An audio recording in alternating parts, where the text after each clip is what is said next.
Hello, everyone, and welcome to our webinar where we will be discussing workplace behavioral health expert insight into 5 emerging trends. I'm Jamie Gassman, the Vice President of Marketing here at R3 Continuum, and with me today is Dr. George Vergolias, the Chief Clinical Officer for R3 Continuum. Hey, George. Sorry, I had to go off mute. Hey, Jamie, pleasure to be here.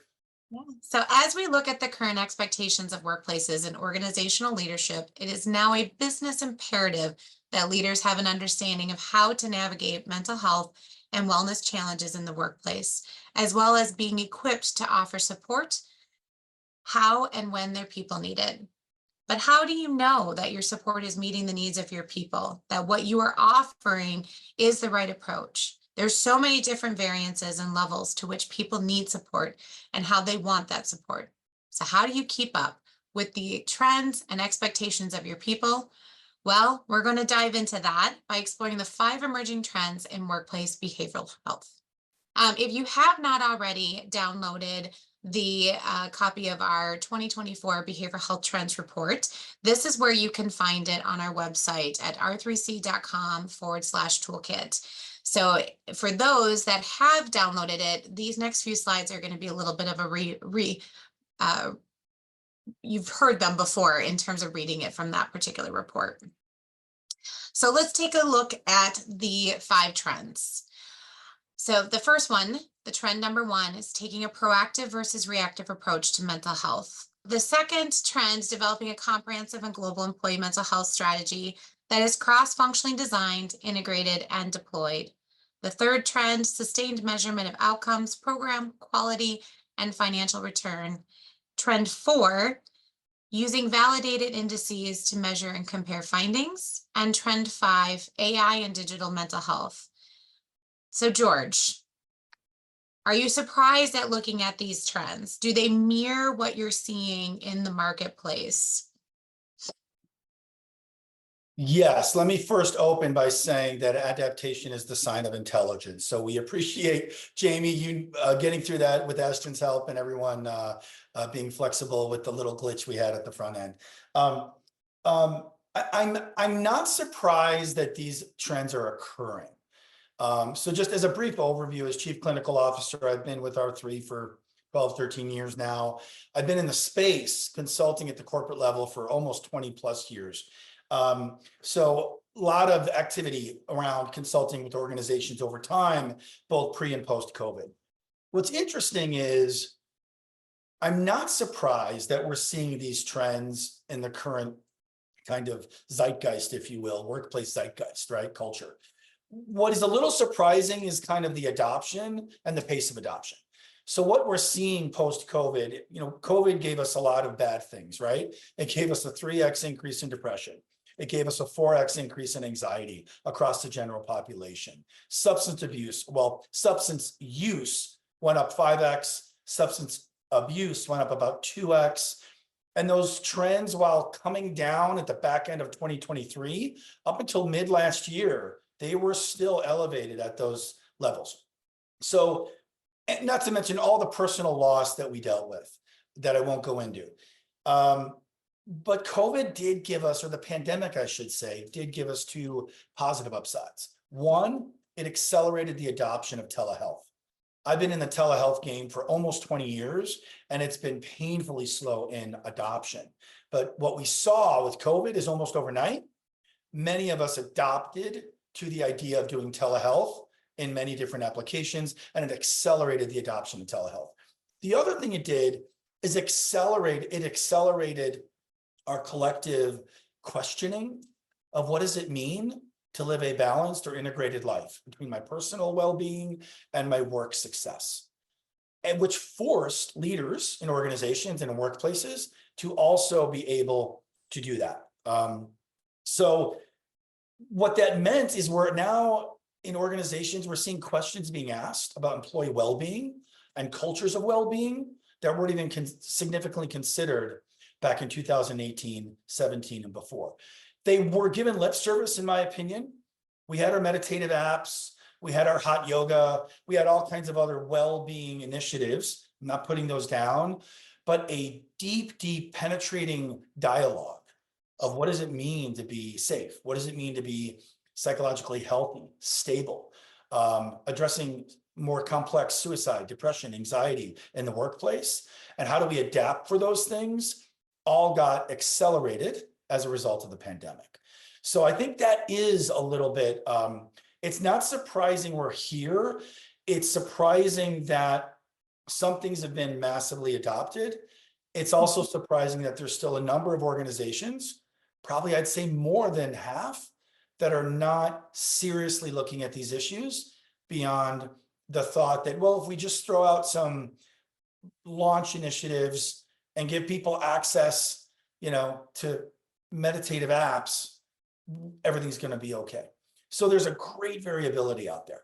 We're going to go into each of those trends in some detail in the next minutes, so I'm not going to go beyond that. But at a high level, that's my response. Yeah. And you kind of are touching on this next question that I have for you when you look at these different workplaces and how the different workplaces are responding to these types of trends.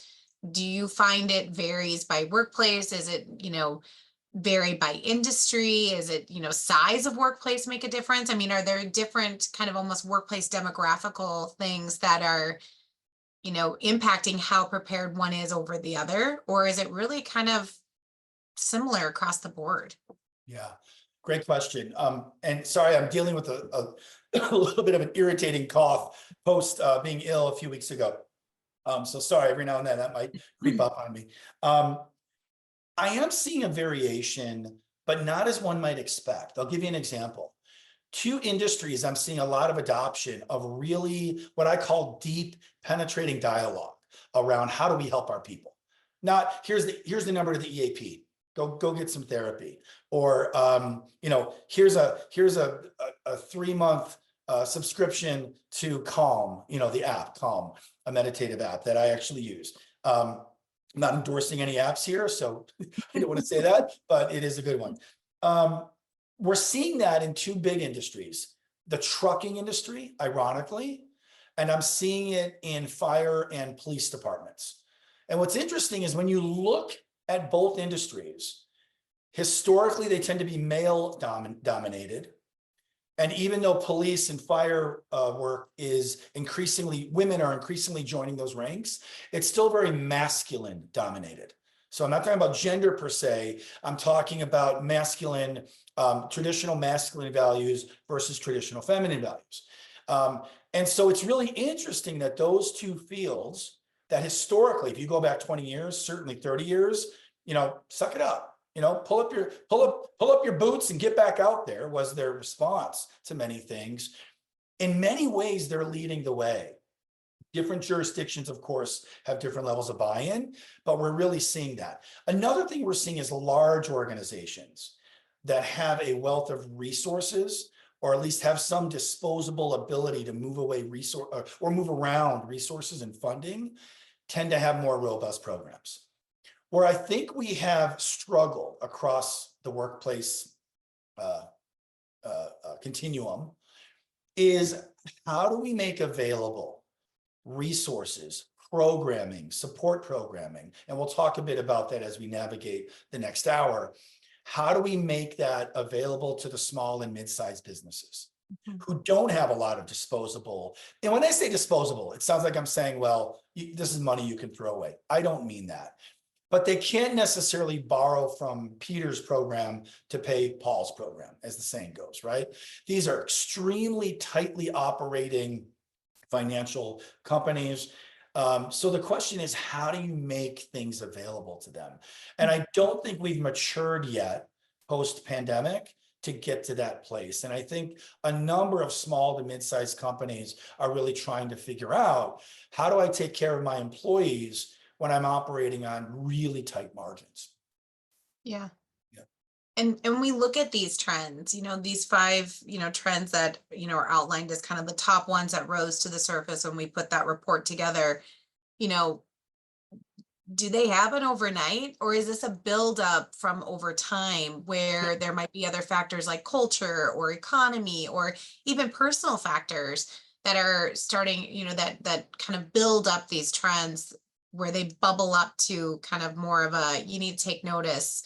or you could have problems kind of situation. So tell me a little bit about, from what you've seen, with trends like this, how do they evolve? Great question. I see a little bit of both. I'm going to give you a cynical answer to start. So what I didn't say is I'm a forensic psychologist by training. An early career, I did a lot of work in prisons and jails. And the only time you get um, reform in those settings is there's an adverse event. I don't want to be cynical, but there's a suicide, there's a riot, there's a murder. It gets a lot of notoriety. It gets traction in legislation. Often it comes at the back end of a lawsuit, and then change occurs. And that change can be profound and really correctly placed. But so often in those industries, the correctional industry, you need some adverse event that brings it forward. And often in workplaces, historically pre-pandemic, that's another. If I was a betting man, I'd say 8 out of 10 initiatives are brought on because there was some loss, there was some tragedy.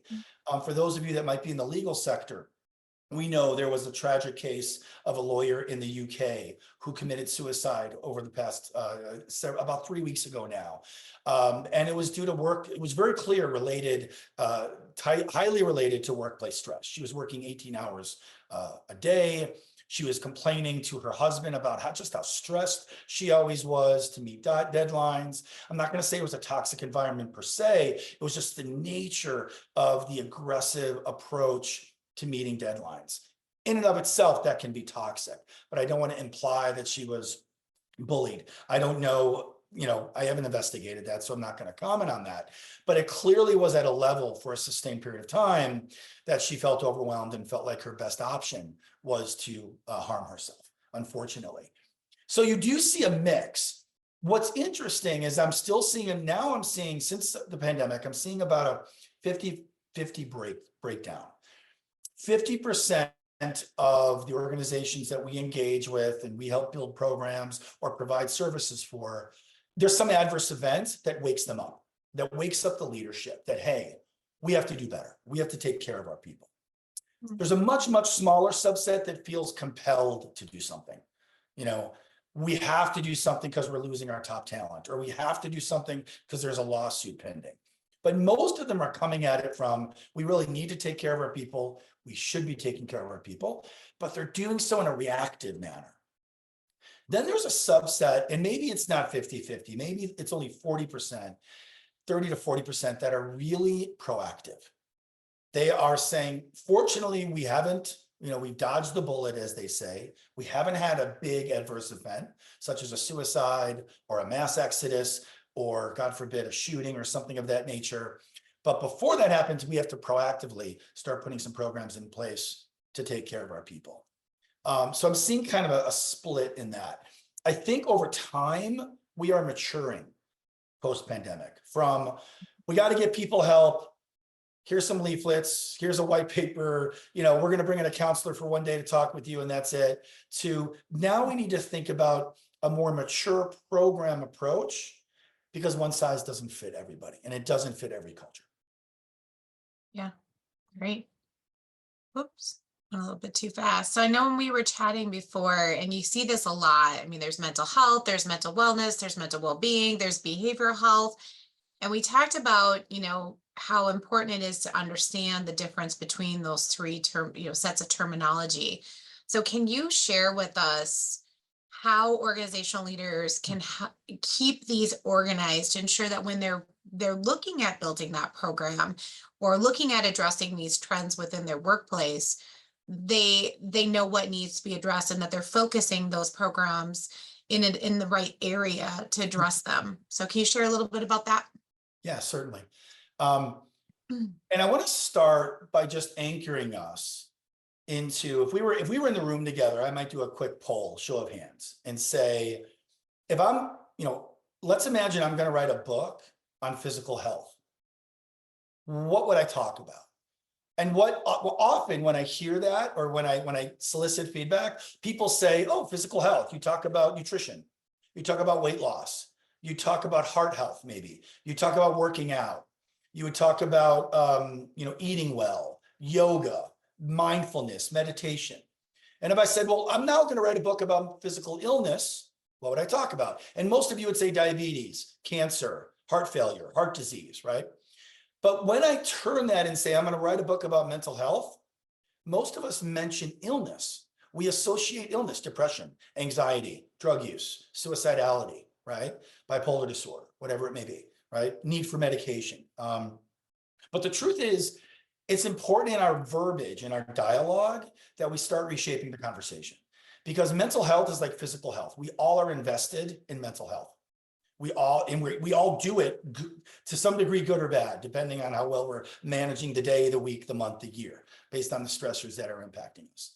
Mental illness, like physical illness, is something that's going to impact many of us, and at different times throughout the lifespan, and at different levels of intensity. And we're going to need different clinical or treatment solutions to solve that problem, just like physical illness. So I want to anchor that discussion there, that mental health is not mental illness. And I really want to reshape that.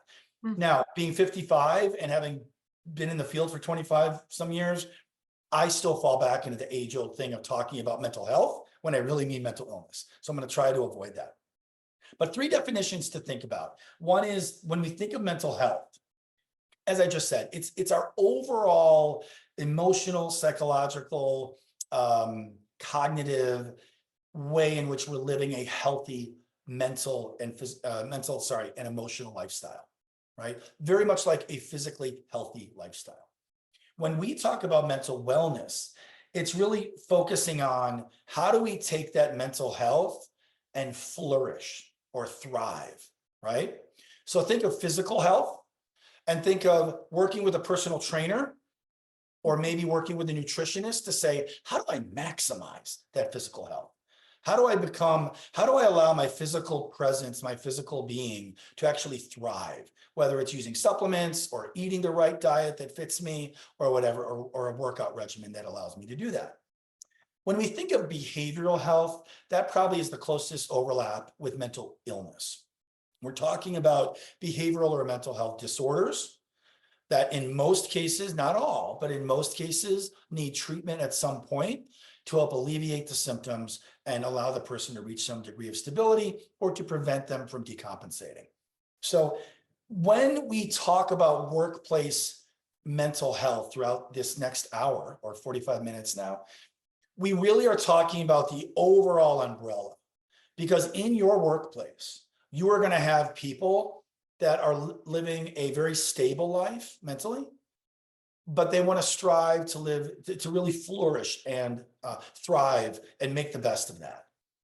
You have people that might be hitting emotional and psychological setbacks at different points in their career trajectory or their life trajectory. And they're not necessarily having behavioral health disorders or mental health disorders, but they need a little bit of support to get back on their feet, right? To bounce back from adversity and build resilience.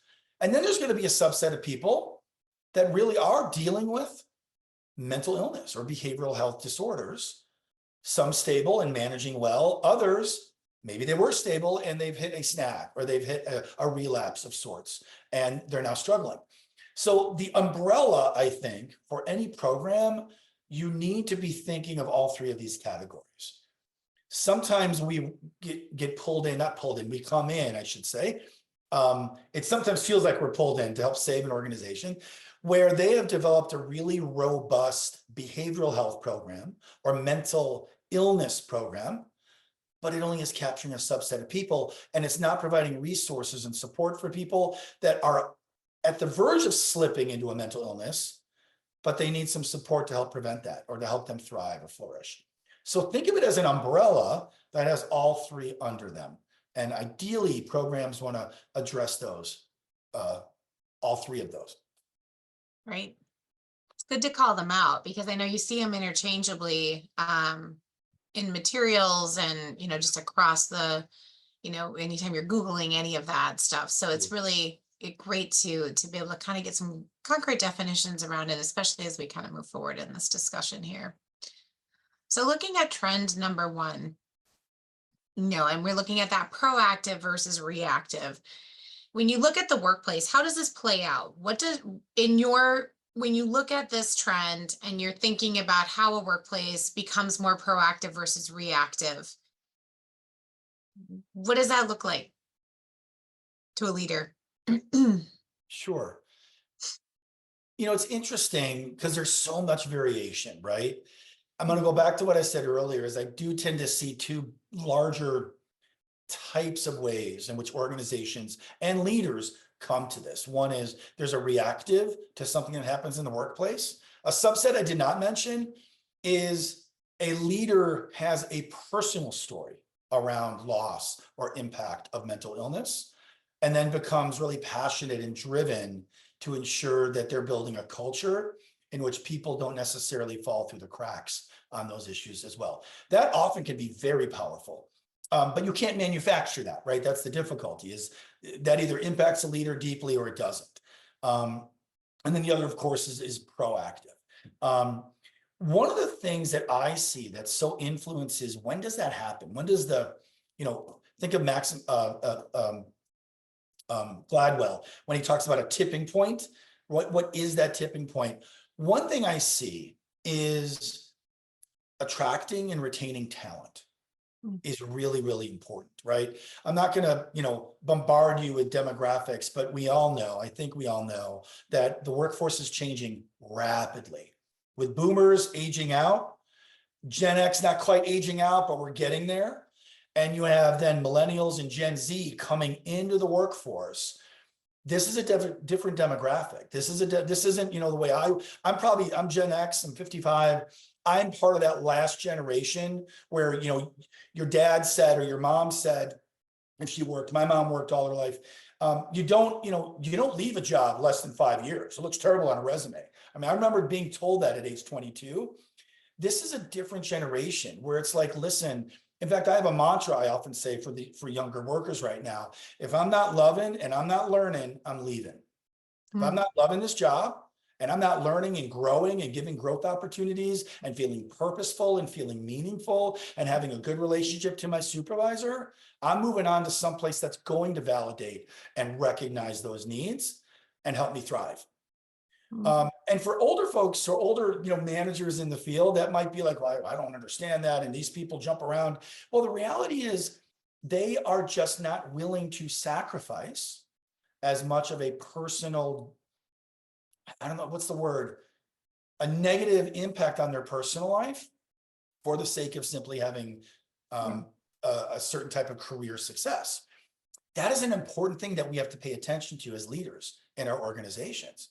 And yes, a balance needs to be found there sometimes, but these younger workers and younger leaders, and now they're entering management, it's really important that we start developing cultures at work that attract and retain that kind of talent, because they will leave and they will find that greener pasture, and they will keep doing so often until they find that place that they feel like home, so to speak. So that's an important consideration, I think, that leaders have to start thinking about, because we're going to talk about this in a bit, but that directly relates to the bottom line. If you can't retain talent, if you can't attract talent, if you can't get talent to engage and work with each other and collaborate and be innovative, you're not going to be successful. So it's something to think about. Yeah. And it holds a lot of heavy implications too. If you're only providing support or solutions when, a situation becomes acute, that cost of doing nothing in terms of having more of that proactive approach and ensuring that people know what support is available to them could have some negative effects on the workplace as well, both in production, you know, you know, an employee's ability to thrive, but so in hitting on kind of that retention piece, there's also other implications that can come from that too. So share a little bit more. I know you talked about the retention side of it, but kind of dive into what are some of the implications, kind of that cost of doing nothing, right? If you're not acknowledging that there's this proactive, this drive for that more supportive, more collaborative kind of work environment, what is that cost when that gets ignored? So I'm going to reiterate, I think you lose attractiveness in the market. I think you lose your top Mhm. talent. You lose cohesiveness. You increase presenteeism. I mean, absenteeism, I'm not saying it's good, but at least absenteeism is the symptom that you can see if you're looking and you can deal with. Presenteeism is like a fast acting cancer that you don't see. It's asymptomatic, but it's growing. That's just decimating in your workforce. Presenteeism, quiet quitting. I show up, I'm going to do the bare minimum just to get through the job. And the minute I leave that front door, I'm not going to think about it again. Now, I don't want you thinking about it till 9 at night every night and losing your relationships and your happiness and your connection to people. But I want innovative, creative, smart, engaged people that when they're at work, whether it's at home or at the workplace, they are engaged. They are deeply thinking of things and thinking about the business and thinking about how to improve upon it. I think that is one of the most damaging things, the presenteeism. The other thing I'm going to say, I do believe deeply, right? I've committed my life to clinical work and corporate consultation and clinical support and clinical work. It is the right thing to do, but you're going to hear me not hit on that often. And the reason is, in the corporate world, in the business world, if you're not getting a certain ROI, we're going to talk about this as well in a bit. If you're not getting a benefit out of whatever you're implementing, the most noble initiative in the world often has a very short half-life. So a wonderful fringe benefit of all of this is that it's the right thing to do, to take care of your people. But no one can take care of their people if they're filing for bankruptcy, right? And believe me, I've had clinics that I've run that went under. And that is the worst thing in the world, of trying to keep people's motivation and keep therapists or keep workers really engaged, really optimistic, really positive when they're not sure if they're going to get their next paycheck. So I'm not belittling the right thing to do argument, but I think it's important we go beyond that and we think about how do we make impact such that it's sustainable over time. Sure. Yeah. Great. So looking at trend number 2, developing a comprehensive and global employee mental health strategy that is cross-functionally designed, integrated, and deployed. So looking at that, what have you seen organizations do really well with this trend? And what are maybe some that, cautionary, like not really well approaches? Yep, absolutely. That is a really penetrating question. So let me highlight what I think are probably the 3 most important things to think about going into this. And then I'll try to break down some examples of organizations that did this well or less well. The first thing is you have to be very clear on what problem you're trying to solve. So in fact, I think I might address each of these as we go. Organizations that just say, we're going to do a mental wellness program or a well-being program with the most noble of intentions, if they don't clearly identify what is the problem within the culture that they're trying to fix or trying to solve or trying to bolster, it's really important to understand that. So what we'll often do on our end is when we're consulting is we'll do a needs analysis. And we'll do a lot of deep penetrating interviews with leadership and frontline staff around what's the culture like, what's going well, what's not going well, what are some of the pain points, what's missing. And from that, you can identify the problem and then start developing programs around that. You might need a heavy behavioral health piece, or you might find most of our folks are just not struggling with actual mental illness so much as they really want to thrive to the next level, or they're doing fairly well, they just don't want to slip backwards. So we're talking about more mental wellness, right? So it's really important to identify it at the front end. The next part is you've got to get buy-in from leadership. One of the pitfalls I see again and again is you have someone that is in a buy-in role, meaning they're already bought in. Maybe they're head of HR. Maybe they're the chief well-being officer. Maybe they are a diversity and inclusion VP. So they're already primed to buy into what we're talking about today, which makes sense. That's the nature of those roles, right? But they're not getting buy-in from the CFO and the CEO and the president and other key stakeholders, right? Or the chairman or the board. It's really important to get that buy-in, because these programs will hit stumbling blocks. They will hit speed bumps. And if you want to get sustainability over time, you need that buy-in from the top on down. So try to get that buy-in. It may not be everybody, but you need a critical mass, or you at least need critical stakeholders. I've worked with a Fortune 500 company not long ago where the initiative first and only came from the HR director. The next person that she was able to get buy-in was the CEO. Everyone else at a senior leader said, we don't have time for this, we don't have money for this, and our culture is fine. But the HR director and the CEO were adamant, and they were able to bully it through in a good way. And if you got the right people, you could do that. Often you may not have the CEO initially, right? So just think about buy-in and who are your stakeholders and who do you need to get to the table and convince that this is important. And then the third is clear communication. So, and this dovetails into a bigger thing, but a clear plan of rollout and a clear communication plan. So you let people know, what is this initiative? What are you doing? Why are you offering it? And most importantly, what's the story behind it? Because as humans, we respond to story, right? Think of the last time that there was a new EAP offering at your work, or a new offering under your health insurance plan.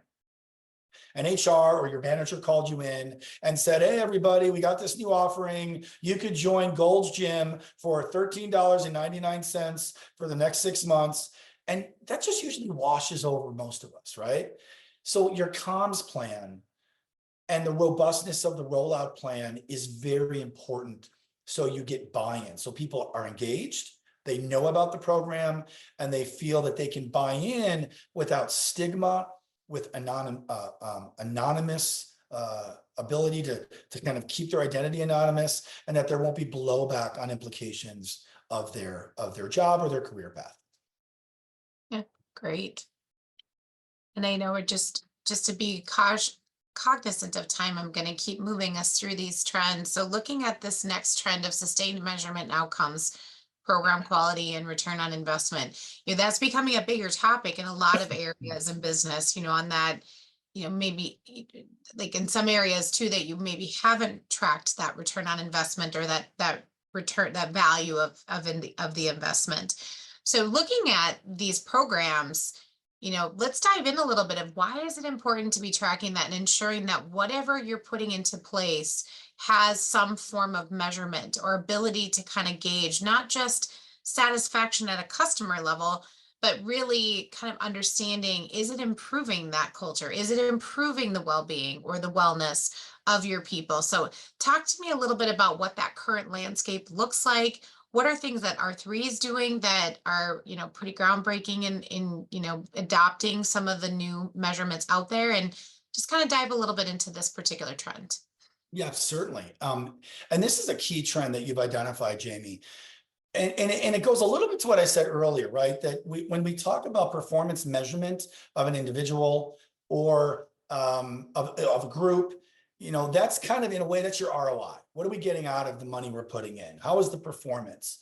And that can be put into economic terms as well. Often it is. Program evaluation to me is more about what's the human impact. Another way you could think that is value, right? How is this helping people? And when you have a program that's looking at metrics and has a model that can put those together, that's where you're really getting your value of investment. It has both your bottom line, right? What's the actual ROI? If we're spending $5 million on a program this year, what are we getting out of it? And how can we try to put that in to some kind of measurement where we can measure that and quantify that? But also, how does it impact people and how does it impact teams? There was a survey we worked on, and we're not the only ones that did this. This was several years ago now, where the leaders of the company had decided, based on the needs analysis and kind of the diligence process of us working with them, that the top metric they wanted to measure was engagement and happiness. And it was defined in a certain way. And those seem nebulous. And they are in a way, right? They're murky. They weren't measuring how much money are we going to make this quarter? How much new contracts are we going to sign?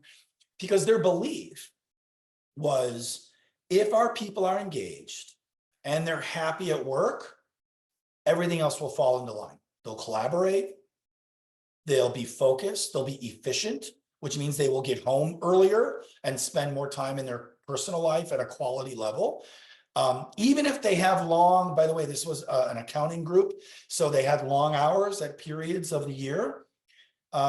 Even when they were working long hours, they're still going to feel energized, right? Because the old saying is, you're not tired because you're doing too much. You're tired because you're not doing enough of what makes you come alive, of what you feel passionate about. And if you think of anything, any project you recently took on, maybe you remodeled a baby's room because you're expecting, or maybe you remodeled your garage or whatever, and you're passionate about it, you could put in long hours and you don't feel wiped out, right? So what they did is they used that and they defined it that way. And so what they did is they measured happiness and engagement. And sure enough, what they found was all those other things for that culture did fall in line. So it's important to just be mindful of that. What we do at R3 is we're engaging two key quality metrics that are extremely well vetted. One is called the Mental Health at Work Index, and it's put out by One Mind in conjunction with Columbia University. It is a measure of an organization's programs to support mental well-being and how healthy that program is relative to other comparisons across multiple industries or even their own industry. Right? It's like a scorecard, if you will. And then it gives you feedback and other things you may want to consider implementing or adopting or improving upon. And then another one is we're working with a vendor called Blueprint. And what they specialize in, they do have like electronic record, like health records that you can navigate. But what they specialize in is measurement of behavioral health. And they leverage over 350 different measurements across a number of clinical domains and functional domains to help determine how people are doing. And so we don't use all of those, of course, at any given workplace, but we have access to that library. And so we will leverage clinical and functional, those aren't the same, clinical and functional outcomes to determine how are people improving over time in this program. And that's just two things. It shows you your ROI. It shows the CEO, the board, the chairman of the board, this is the benefit we're getting out of this programming. But what it also does, more importantly to me, is it allows you to adjust over time, to adjust the program based on outcomes. And that's key, right? If you can't measure something, you can't adjust something appropriately. So those are two of the things that we're doing at a large scale and really leveraging that in a number of different arenas with clients that allow us to gain insights and then develop or readjust programming to meet the needs of the workplace. Yeah, doing data-informed decision-making on the wellness program. Awesome. Yes. Well said. So looking at trend number 4 with using validated indices to measure and compare, and you've kind of already touched on mental health at work index and the Blueprint quality index. Anything additional you wanted to add as it relates to this particular trend? Yeah, so the only thing I would want to add is the importance of measuring. A lot of talk in this space is measuring what we call clinical outcomes, clinical symptoms. How did your anxiety come down? How did your depression come down?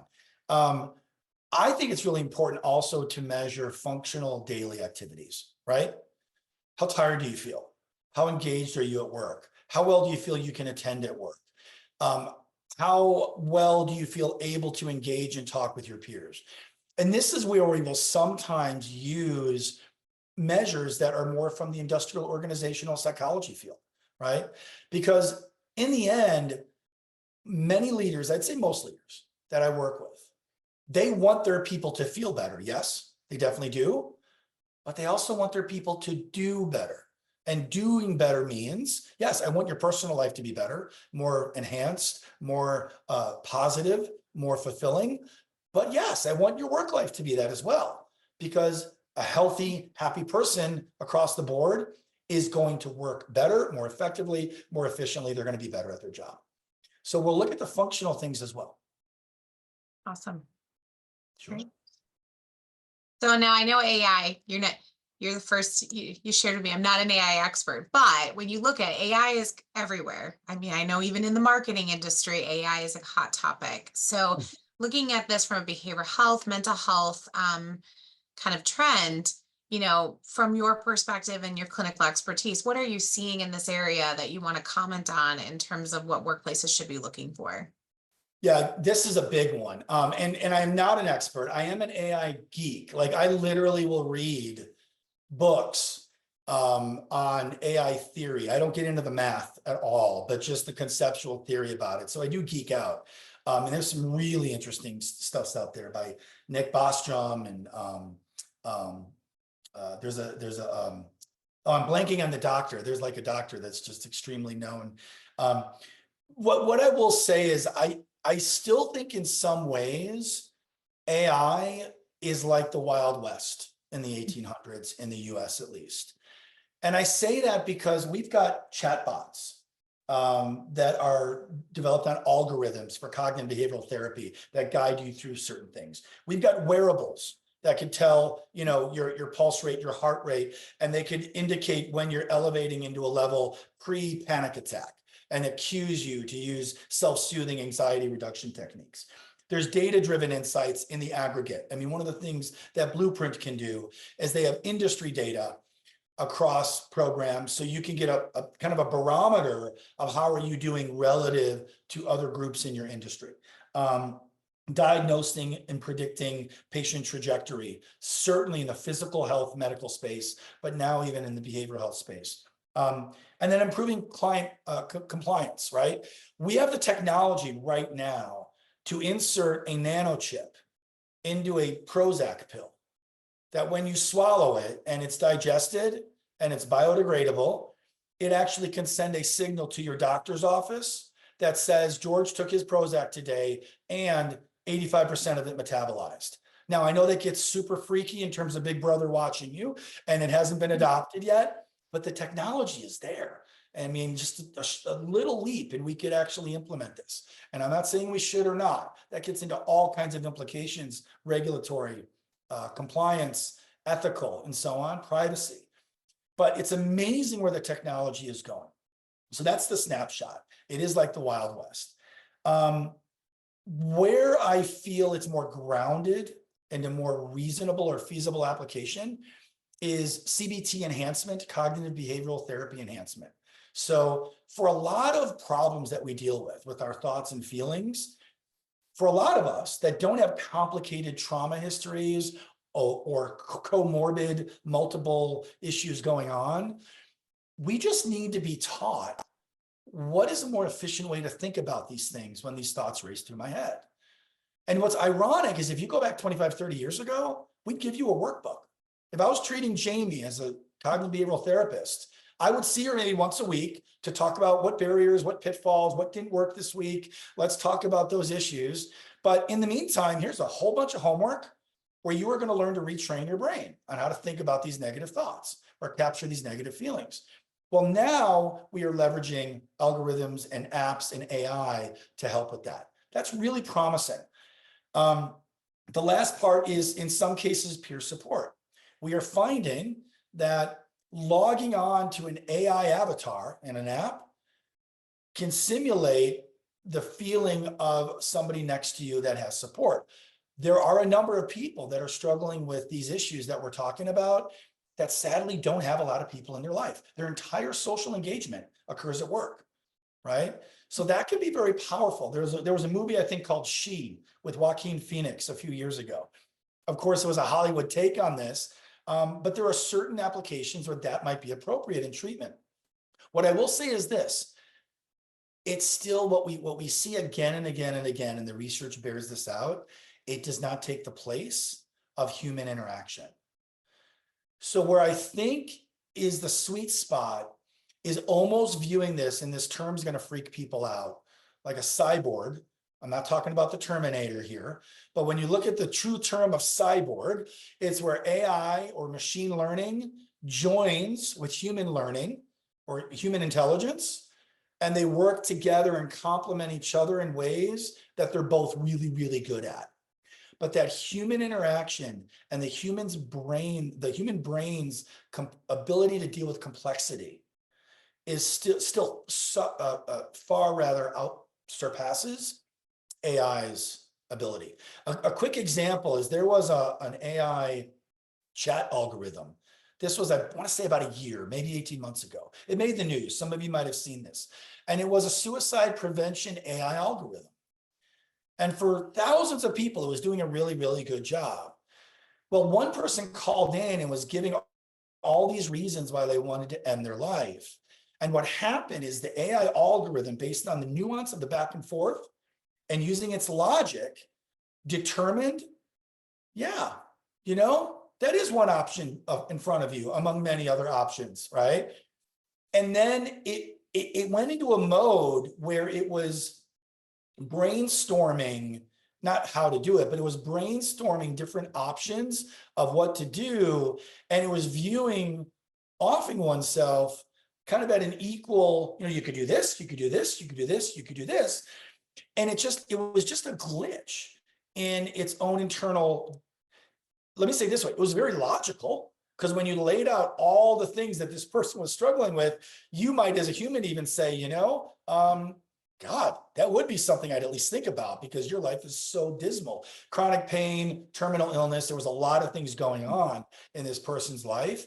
But that's an example where a human would say, even though on paper, if you put the pros and cons, you still would come out on the side of, you still need to fight for life. The very, very logical architecture of the AI said, that's an option. So there's still some limitations in its judgment. So I think a combined approach is where we're going to be going, and we're probably going to be going there for at least the next decade.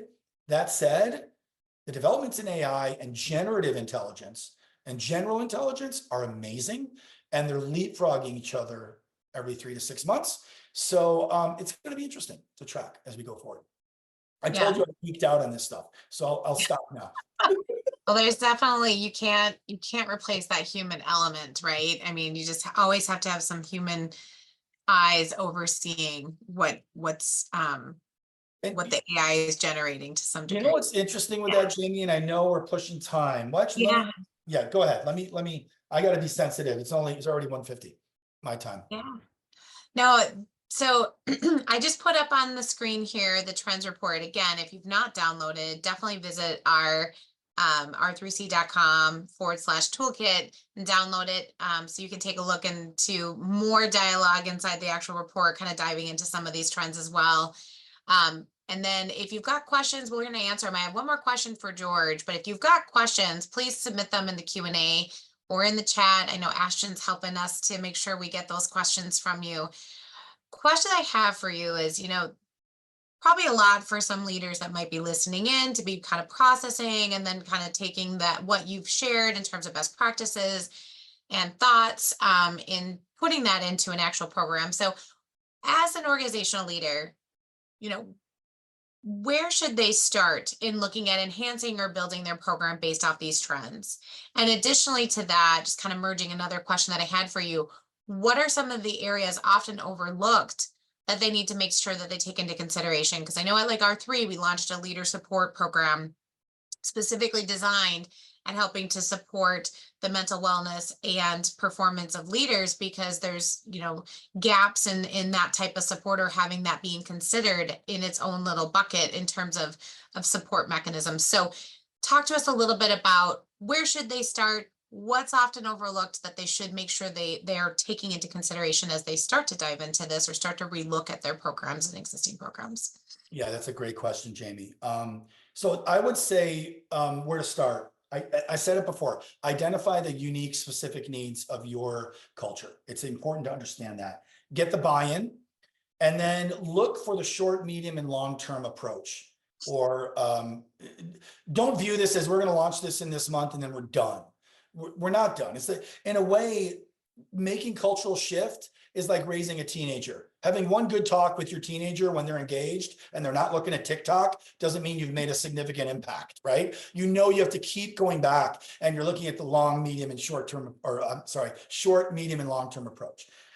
Some of the key areas to think about are, Jamie mentioned it, leadership support is key. The pressures, the challenges, the dilemmas that leaders face. One of the reasons why leaders don't support these initiative programs is because they're saying to themselves, this is one more thing I got to deal with and I don't have time. And that means they're not managing their time and their emotional well-being as well as maybe they could.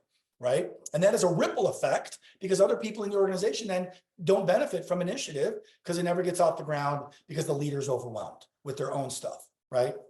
DEM, disruptive event management, right? When there is an adverse event at work, getting counselors in. This is another thing that we do, getting counselors on the ground within 24 to 48 hours to help people process that event, understand it, build on their existing resilience, right? And kind of get back on their feet is critically important. There's a number of other things, evaluation services. So you can identify problems before they bubble over into much larger problems. So pre-employment screening, fitness for duty evaluations.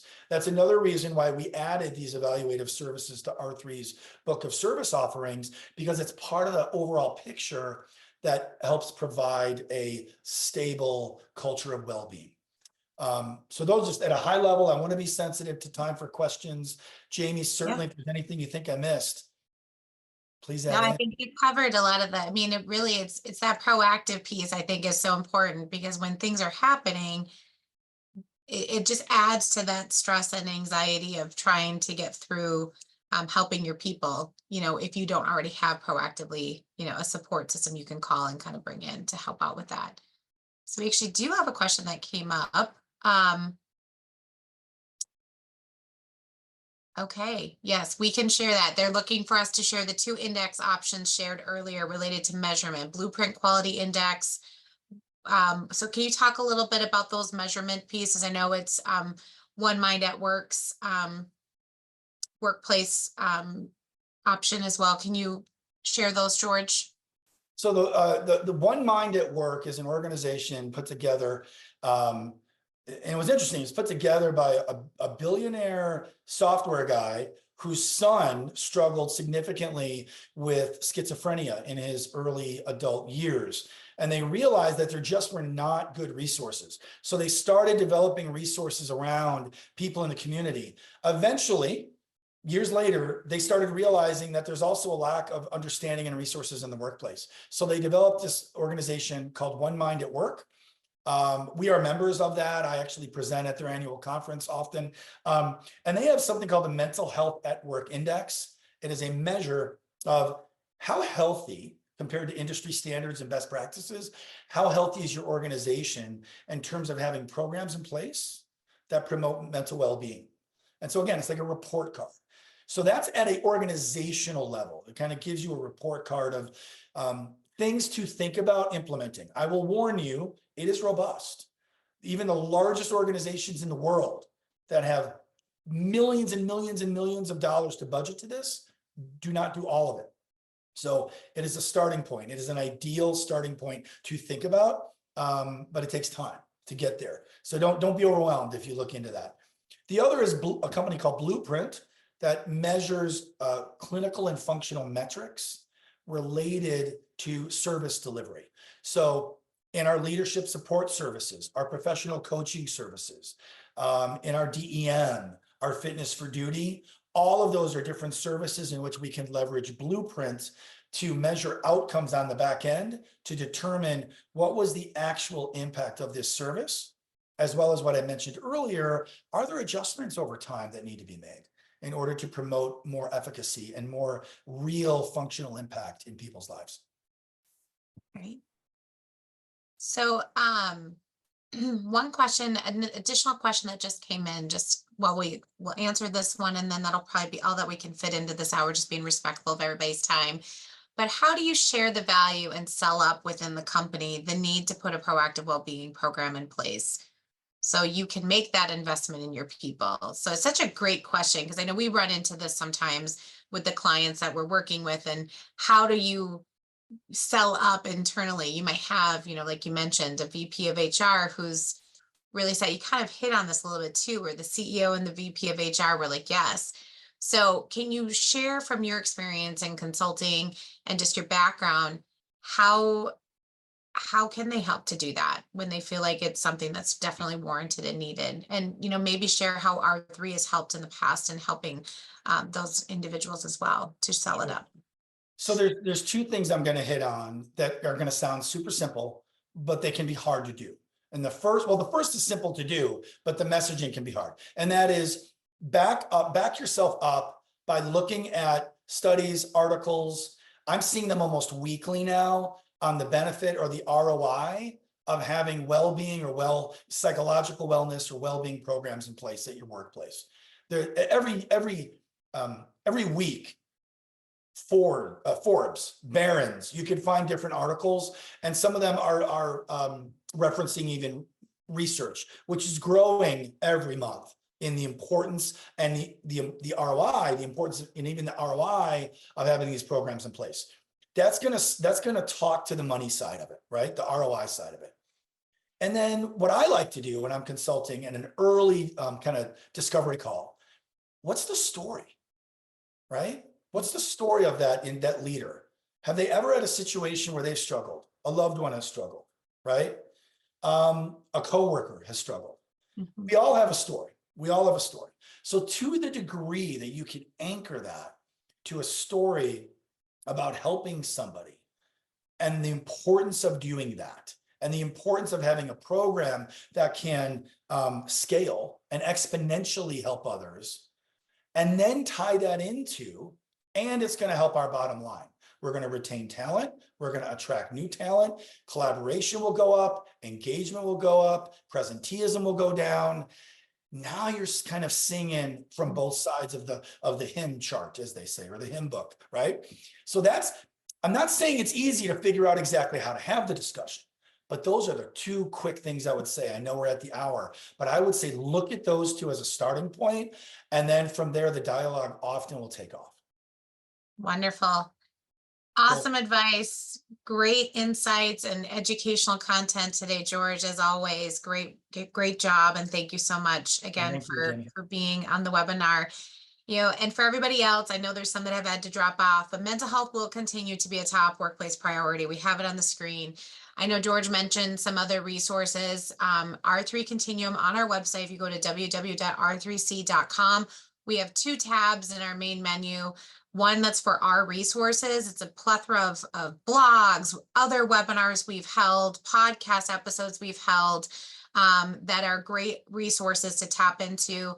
Additionally, we have a new section on our website called the Toolkit, has various ebooks that you can download that also have some great content.